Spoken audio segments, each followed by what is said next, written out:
Ok. El documento que vamos a analizar o revisar hoy es el acuerdo 14-12-23, que establece los lineamientos para el protocolo de erradicación del acoso escolar.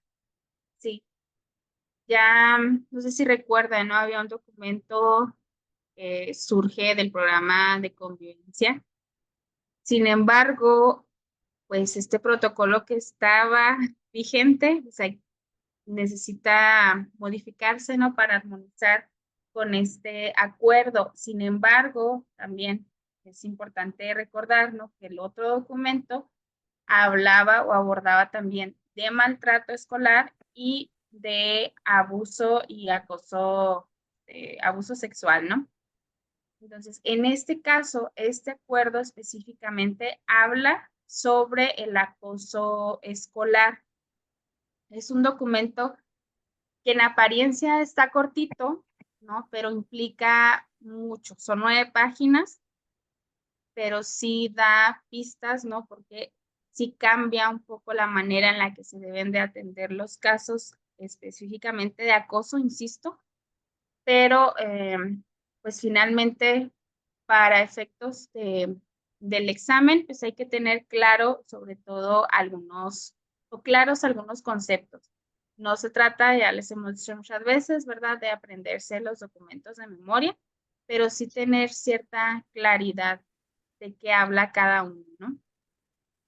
El propósito de este documento más que nada es el establecer acciones, y aquí vamos, no sé si recuerden, ¿no? Para la prevención, que es lo más importante, ¿no? Siempre hay dos ámbitos de atención o de acción, que es la prevención. ¿Qué es esto? Pues que no suceda, evitar que pasen las cosas.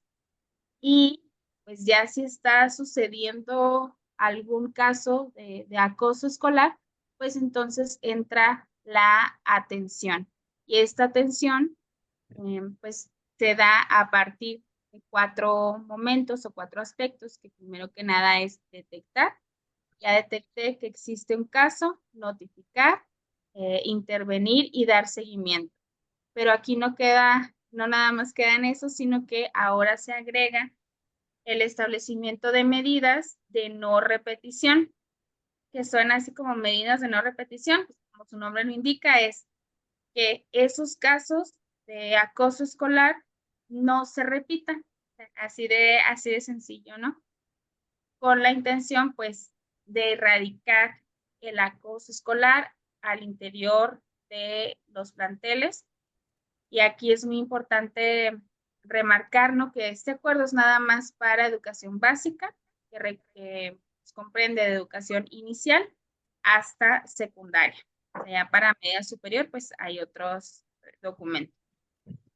Primero que nada, pues si vamos a hablar de erradicar el acoso escolar, hay que tener claro qué es el acoso escolar.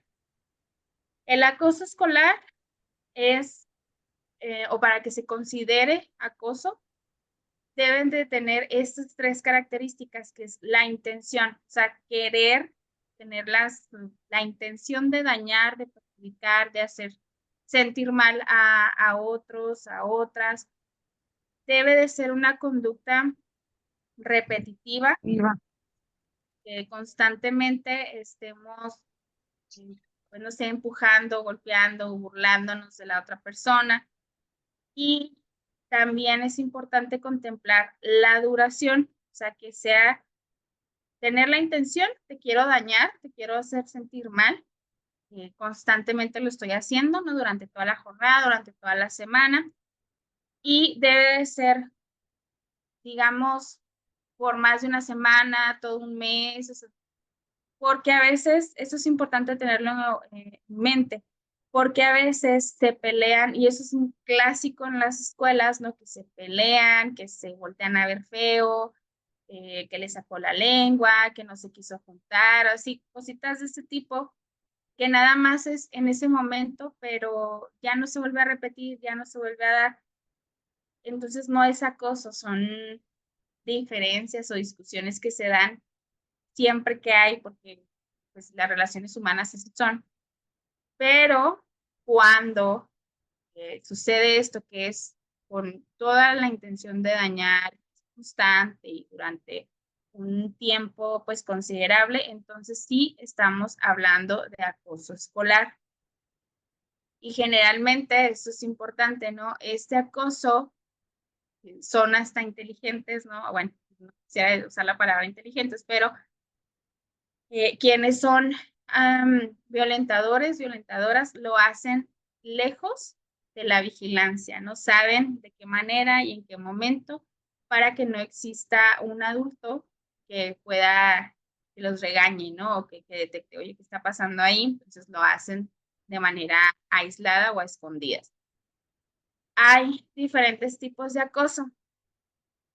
En este caso se habla o se aborda hay muchísimos más, pero para efectos de este documento se habla del acoso físico. El acoso físico, pues como su nombre lo indica, tiene que ver con golpes, con jalarte el cabello, con tal vez obligarte también, y aquí se incluye obligarte a entrar a un lugar donde tú no quieres entrar, encerrarte en el baño, por ejemplo, eso también es acoso físico.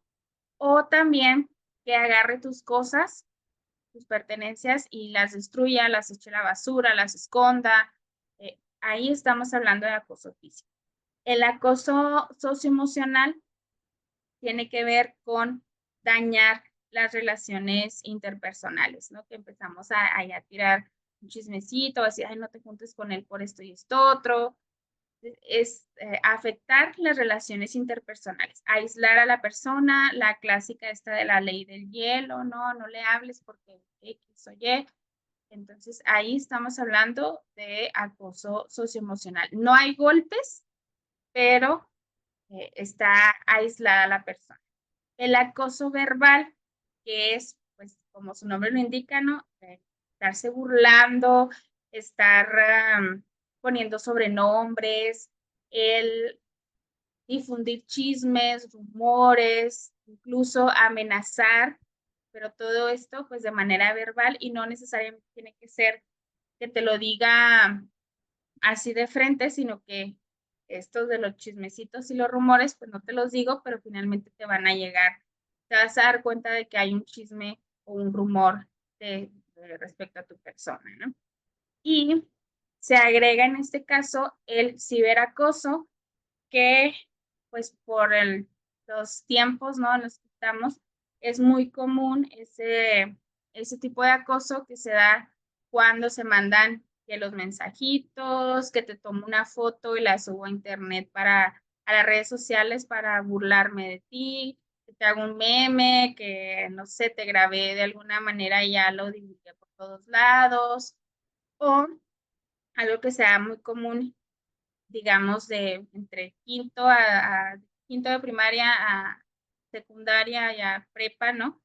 Que hacen grupos o páginas específicas, tal vez en Instagram o hasta en TikTok, ¿no? Para estar burlándose de otras personas. Entonces, a eso se refiere el ciberacoso.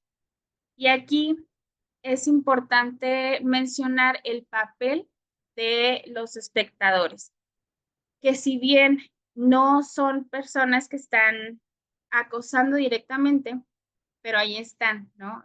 Sin hacer nada, no dicen nada, incluso hasta incitan, ¿no? El clásico que le dice, ay, sí, pégale, pégale, pégale, o que empiezan pelea, pelea, ¿no?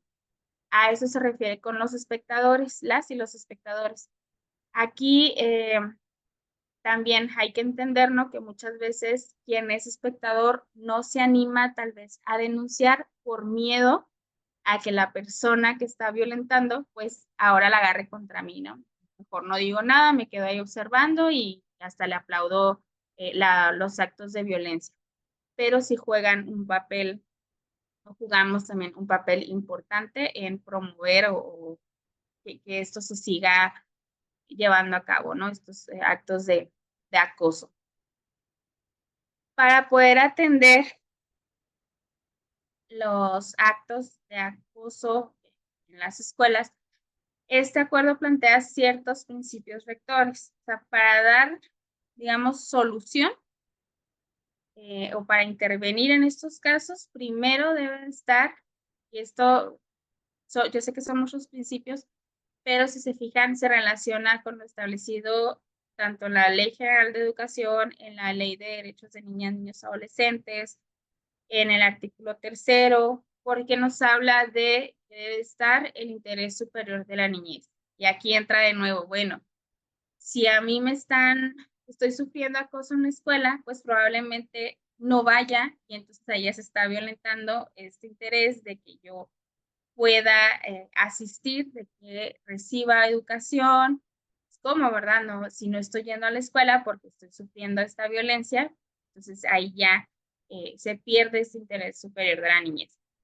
Al momento de resolver, pues hay que tener cuidado de no discriminar, todo eso se haga desde una perspectiva de inclusión, de igualdad sustantiva, que participen también niñas y niños en la solución de estos problemas. Algo muy importante y que debe estar siempre presente, que padres y madres de familia, pues, ahora sí que tomen la responsabilidad que les toca, no únicamente cargar todo a la escuela, sino que, bueno, a ver, ¿cómo le hacemos para que desde la casa pues, nos apoyen? Porque pues, generalmente son conductas que casi siempre son aprendidas, ¿no? O promovidas a veces por los padres de familia. Este principio pro persona se refiere a que las propuestas de intervención o de solución a la problemática siempre estén pensadas en favorecer, en este caso, a la víctima. O sea, lo que decidamos hacer debe estar pensado en favorecer a esa persona lo más que se pueda, ¿no? Aquí, bueno, si yo estoy viendo, cuando habla de el adecuado desarrollo evolutivo de la personalidad, pues si estamos sufriendo acoso, pues ya no me voy a desarrollar de manera adecuada o conforme a la edad, conforme a los procesos neurológicos, pues sí hay una modificación cuando alguien está sufriendo violencia. Aquí, de nuevo, ¿no? Se repite esto de la dignidad de la persona, siempre tiene que estar por encima todo esto, ¿no? El interés superior de la niñez y la dignidad de la persona. Ahora, ya sabemos, y esto del acceso a una vida libre de violencia no está únicamente en la Constitución, sino que también está en las diversas leyes que nos rigen como servidores públicos. De alguna manera nos toca garantizar el acceso a una vida libre de violencia, que no es sencillo, no lo es, pero pues está establecido aquí, ¿no? En todos estos acuerdos, entonces hay que buscar la manera hasta donde pueda poder garantizar esta vida libre de violencia. El acceso a la justicia, o sea que no nos podemos hacer como que tontos, tontas, ¿no? Bueno, está sucediendo algo, hay que garantizarle a la persona que está siendo violentada, pues este acceso a la justicia. La confidencialidad que a veces se nos pasa, no por ser chismosos o así, ¿verdad? Sino que como que es algo que se da de manera normal y cotidiana en las escuelas, que se empieza uno a platicar los casos que están sucediendo, pero sí es importante porque en ocasiones se trata de temas un poco más delicados y datos muy personales que hay que cuidar, ¿no? No hay que andar divulgando. Esto de la debida diligencia suena como raro, pero se refiere a que todas las acciones que nosotros hagamos para resolver esta problemática o esta situación, pues sea de la manera más prudente, más razonada, ¿no? Sí. Al tratar de hacer las cosas bien, entre comillas, y no como luego sucede que hacemos muchas cosas, pero no atienden la problemática, ¿no?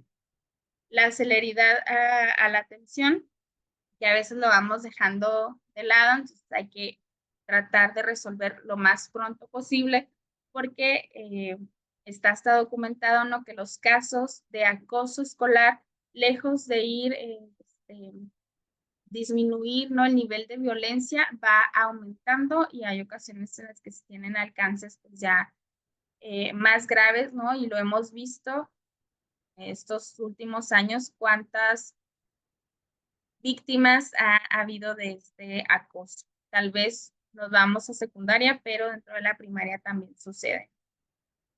Y algo muy importante, este principio de la no revictimización, porque cuando empezamos de nuevo a cuestionar a niñas y niños, a ver, cuéntame, dime, los estamos volviendo a victimizar. O sea, ya de por sí está sufriendo un acoso, un tipo de acoso, y todavía le empezamos a cuestionar, a dudar de ellos, y vuelven a contar, y otra vez, entonces los estamos volviendo o les estamos obligando a revivir esto que ya les causa de por sí un daño, sobre todo psicológico.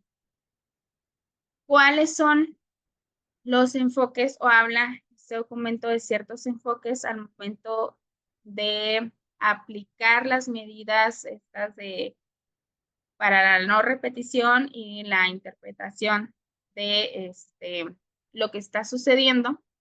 Pues bueno, están todos estos enfoques. ¿Cómo lo debo de analizar, de ver esta situación? Pues sobre todo desde un enfoque humanista, en un enfoque comunitario.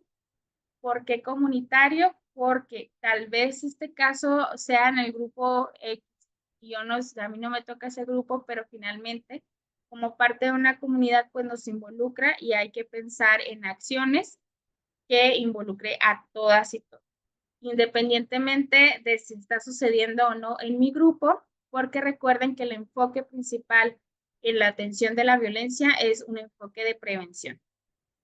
Tener clara desde este enfoque de perspectiva de género, porque generalmente no es igual el tipo de violencia y a veces justificamos, por ejemplo, la violencia física en niños, sobre todo en niños, en hombres, porque pues así son los hombres, ¿no? Entonces ahí ya estoy perdiendo el enfoque de la perspectiva de género porque no necesariamente los hombres son más violentos. El enfoque de derechos humanos, porque pues hay que pensar a ver que no se vulneren esos derechos humanos con los castigos, con no sé, algún grito o palabras que de repente decimos cuando estamos regañando y está vulnerando esos derechos, o la suspensión de clases, por ejemplo, a quien está violentando, pues tampoco, porque ahí ya estoy vulnerando el derecho a la educación, que tanto tiene derecho a la educación quien violenta como la víctima, y ahí es donde a veces decimos, es que no es justo, pues, pero aquí está el enfoque de derechos humanos. El enfoque de derechos de niñas, niños, adolescentes, porque pues es un poquito diferente, ¿no? Como adultos tenemos que garantizar que esos derechos se cumplan. Un enfoque centrado en la víctima, pero esto no quiere decir que vamos a dejar de lado a quien está cometiendo el acto de acoso, ¿no? No vamos a dejar de lado al acosador, pero sí es prioridad en este caso atender a la víctima, escucharle, no juzgar, o sea, saber, tratar de, ¿cómo decirlo?, reparar el daño que ha sufrido la víctima, ¿no? Un enfoque, y este es muy interesante, ¿no?, de acción sin daño. ¿Qué quiere decir? Y aquí se relaciona con los enfoques anteriores, porque si bien a veces tomamos la decisión, y yo no entiendo, ¿no?, de que, a ver, es que ya te pasaste, ¿no?, de violento, te retiras de la escuela, o bien castigos, ya no sabes de los castigos físicos, pero a veces, verbal o psicológico si lo hacemos, si violentamos de esa manera. Entonces ahí yo estoy tomando acciones, pero estoy finalmente dañando al acosador o a la acosadora. Y por último, pues un enfoque diferencial y especializado, que a veces decimos es que no somos especialistas en, pero para eso se retoma un poco el enfoque comunitario, porque hay que buscar o acercarse a estas instancias que nos permitan brindar una atención pues más especializada o más adecuada, ¿no? Y aquí algo muy interesante este documento nos habla de que las figuras educativas deben velar por la salvaguarda de, y vienen una serie de derechos, estos no son los únicos que hay que velar, ¿no? Porque se cumplan, pero al menos este acuerdo sí especifica estos derechos, ¿no? Y aquí viene una vida libre de violencia, la integridad personal. ¿Por qué la integridad personal? Porque muchas veces pues, oye, te están violentando y ahí ya corre riesgo, ¿no? Tu seguridad y tu integridad. El derecho a la salud, porque sabemos que el acoso escolar pues no únicamente daña la salud física, sino que también la salud mental, y ahí se está vulnerando. El derecho a la inclusión, aquí de niñas, niños, adolescentes con discapacidad, que a veces viven más fuerte el acoso, ¿no? El derecho a la educación, el derecho a la igualdad y no discriminación, el derecho a la libertad de convicciones éticas, de pensamiento, de conciencia, religión y cultura. ¿Por qué sobre todo porque a veces esta diferencia entre pensamiento, entre incluso la cultura, la religión, genera o provoca actos de acoso. Y pues el derecho a la libertad de expresión. O sea, digamos, todos estos derechos y entre otros muchos nos corresponde asegurarnos de alguna manera que sí se lleven a cabo, que sí se cumplan. Y algo muy interesante también que plantea este documento es este concepto de negligencia. Nos habla de negligencia cuando, por ejemplo, se da un caso de acoso escolar y digamos que yo no, no es que yo como docente quiera que le pase algo a una niña o niño, pero resulta que se da el caso, se le pegan o están violentando a alguien de manera verbal, yo no me he dado cuenta, entonces voy a ser de alguna manera negligente porque sucedió durante este espacio en el que yo soy la encargada o la tutora de niñas y niños. Y recuerden que eso está establecido, eso de la tutoría, no se pasa la tutela en la Ley General de Educación, ¿sí? Mientras que niñas y niños estén en la escuela, ya pasan a ser mi responsabilidad. Entonces ahí se considera como que estamos siendo negligentes, no porque yo les esté pegando o porque esté provocando este acoso, sino que sucedió durante mi resguardo. Y tampoco es que sea algo así como muy grave y que me van a sancionar, no se establece eso así tal cual, ¿verdad? Pero es importante tenerlo claro, ¿no? Y recordar que son mi responsabilidad. Ahora, ¿qué pasa o cómo se le da atención a estos casos de acoso escolar?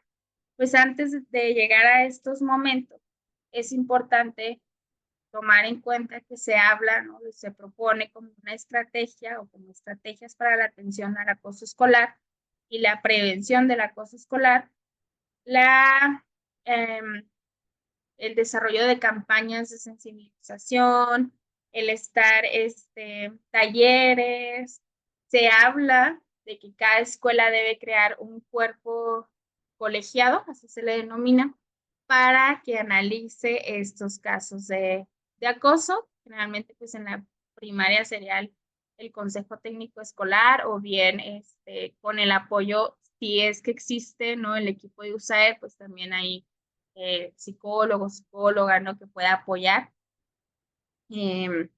Entonces, se crea este cuerpo colegiado que va de alguna manera a atender estos casos, pero también se habla, les digo, de campañas, de talleres, se supone que nos deben de capacitar, pero eso no va a llegar nunca.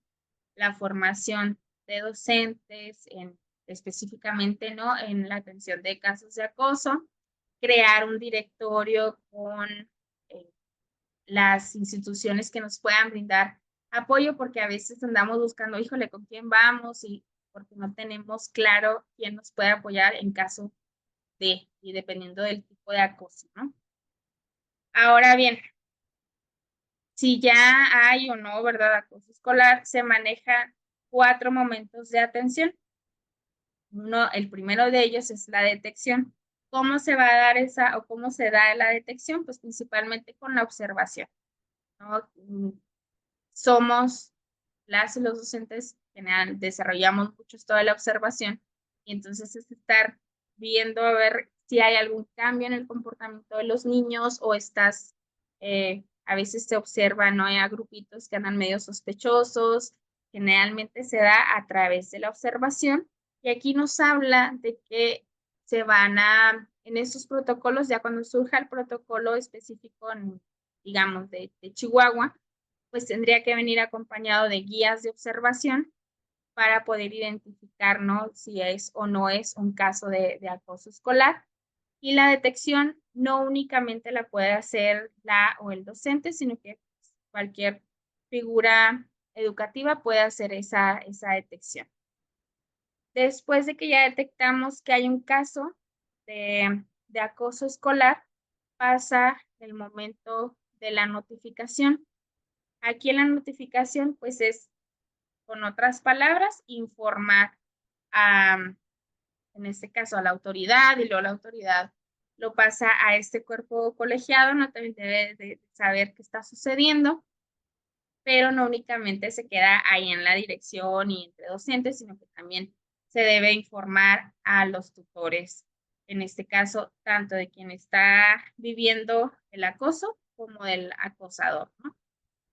Y en el caso del ciberacoso, también es importante notificar a la autoridad correspondiente para que nos apoye en quitar o bajar el contenido digital que se está, no sé, que se creó para, en este caso, el ciberacoso, ¿no? ¿Quién puede hacer la notificación? Pues puede ser la víctima, pueden ser los tutores, puede ser el docente, o también puede ser una notificación anónima, pero aquí, cuando como docente yo estoy notificando que hay un caso de acoso en mi salón, digámoslo así, no me exime de hacer acciones, no me exime de la responsabilidad, ¿no? Tengo que empezar a trabajar, a realizar estrategias para poder atender ese caso. O sea, no es como que, pues ya notifiqué y ya hice lo que me tocaba, no, porque también hay que trabajarlo ahí en el aula. Hay 3 tipos de notificación, que es, uno es la queja. Las quejas las presenta directamente la víctima. Está la denuncia, que ahí pues puede ser por terceros, ¿no? Que digan, no, es que está sucediendo esto. Y la solicitud de atención. La solicitud de atención es cuando lo hace algún organismo externo, generalmente la Comisión Nacional de Derechos Humanos es la que hace esas notificaciones, y casi siempre surgen de una queja, que no van las y los responsables de familia o la víctima, no van directamente a la escuela, sino que acuden a estos organismos, y luego ya después este organismo manda un oficio solicitando que atiendan ese caso, ¿no? Entonces, son las 3 formas de notificar: la queja, la denuncia y la solicitud de atención. Ahora, ya notificamos. ¿Qué sigue? Pues sigue la intervención, y pues hay que dar respuesta a esto que está sucediendo, siempre y cuando ya se haya confirmado el caso, porque a veces pues se hace la denuncia, se presenta la queja y resulta que al estar investigando, pues no era acoso, no era otra cosa. Bueno, hasta ahí quedaría, pero si confirmamos que existe un caso de acoso escolar o varios casos, entonces nos plantean 5 momentos o 5 pasos para realizar esa intervención, que lo primero es hacer esta acta de hechos, que la hace pues el personal directivo junto con el docente, la o el docente. Luego se hace una carta de compromiso para el acosador, aquí donde vamos a llegar a acuerdos, ya no vas a hacer esto, para poder atender esto. Y luego también va una carta de compromiso de los tutores del acosador. Después de eso, pues se puede dar ya sea un caso de acompañamiento o bien la canalización, dependiendo del caso y la gravedad del mismo. Allá veremos si se le va a dar un acompañamiento a esta familia o bien se canaliza a la familia completa, no únicamente al niño o niña. Y pues hay que implementar ciertas prácticas, en este caso restaurativas, si es que fuera necesario. Y estas prácticas restaurativas se refiere a reparar el daño que le haya causado al niño o niña acosado. Y también pues tiene que haber prácticas formativas que deben involucrar no únicamente al grupo, sino que a toda la comunidad. Y está el seguimiento, que tiene que ver, bueno, ahí va a depender del caso, si se le va a dar acompañamiento pedagógico, no únicamente, o sea, tiene que ser a la escuela y también pues al docente o a la docente, el documentar este progreso, no sé, qué cambios han observado a través de una bitácora, el estar verificando, que eso a veces nos falta, ¿no? Verificar el cumplimiento de los acuerdos que están establecidos en esas cartas compromiso, establecer, y aquí esto ya no es que le corresponda tanto a la escuela, sino que ya también a la autoridad educativa local, establecer vías de comunicación entre los departamentos donde se canaliza con la institución y tratar o asegurarse de que exista la comunicación entre los padres del acosador y el plantel. Las medidas de no repetición, pues suena así como, hasta el nombre siento que no se esforzaron, pero se refiere, como lo dije anteriormente, es pues evitar, así prácticamente evitar que esos actos se repitan. Hubo ciberacoso, pues vamos a establecer medidas para que ya no se presente el ciberacoso. Y aquí esto es muy importante, que cualquier medida que se tome o que tome la escuela, pues deberá estar siempre por encima el respeto a la dignidad, la no revictimización, evitar este estigma de, ay, sí, pues es que este es bien violento, sí, ahí va el acosador, no, ni tampoco a la víctima, ¿no? Y algo muy importante, pues que no pueden implicar la vulneración de ningún otro derecho. Por eso les mencionaba, o sea, nada de que no te presentes a la escuela, cosas de ese tipo, pues no, yo sé que es muy común, pero como les hemos dicho en otras ocasiones, para el examen no contesten eso, porque va a estar mal, no podemos correr o evitar o negar el derecho a ningún niño o niña, independientemente, insisto, de si es el acosador o es la víctima. Y aquí también el papel del directivo, es importante mencionar que tendría que coordinar, ¿no? Para la identificación de qué tanto impactó o no este caso de acoso y las medidas que se están tomando, y analizar, investigar si hay otros casos que se están presentando, porque a veces no se denuncian, ¿no? Y a partir de que se denuncia uno, pues empezamos o se destapa, ¿no? Así como, caray, pues resulta que sí había mucho acoso en esta escuela, y a eso le corresponde, en este caso al directivo, pues ahora sí que apoyados este cuerpo colegiado que se tendría que formar en las escuelas. Y pues eso sería todo el tema. Y lo más importante, insisto, es tener claro que hay estrategias, o las estrategias tienen que estar pensadas casi siempre en la prevención, pero pues si ya se da un caso, hay que seguir estos pasos, ¿no? ¿cómo se llama? De la detección, la notificación, la intervención y el seguimiento. Eso es lo que sé que este documento tiene muchísimo más, pero eso me parece que es lo que hay que tener más en mente y que las medidas pues no vulneren ningún derecho.